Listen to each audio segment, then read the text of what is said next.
A small wooden school building is shedding light on the lives of African Americans in the 18th century. John, 8 years. Ann, 6 years. Dick, 3 years. The names and ages of these young students are some of the only remaining evidence of their experiences. Give me the 3 that are classified as free. Elisha Jones. Yes. Mary Ann, yes.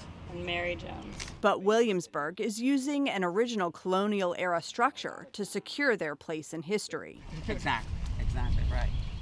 New walking tours explain the story of the Bray School, which is the nation's oldest surviving school for free and enslaved black children.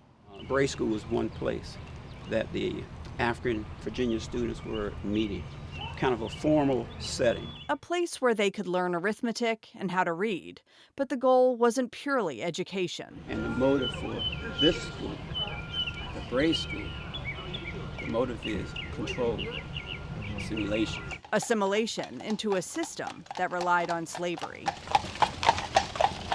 And Hannah, 23, one of my heroes, she is rejecting the false teaching that's being daily given by Ann Wager.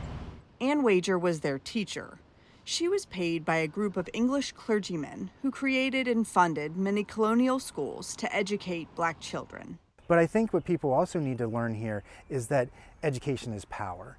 So once a person's educated, you can't take that knowledge away from them, and you can't really control what they do with that. Matt Webster is in charge of preserving the 265-year-old building. We actually had removed several 1920 to 1950 additions from the building, so we could actually restore it back to its original look in the 1760 look of the building.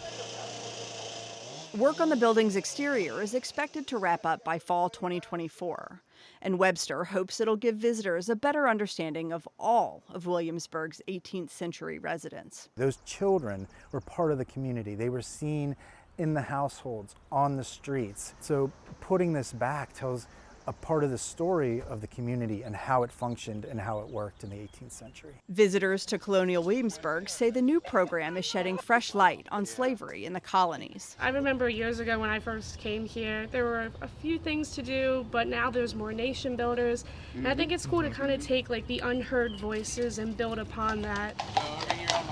Colonial Williamsburg is a VPM sponsor, but had no involvement in the production of this report. I'm Adrienne McGibbon for VPM News.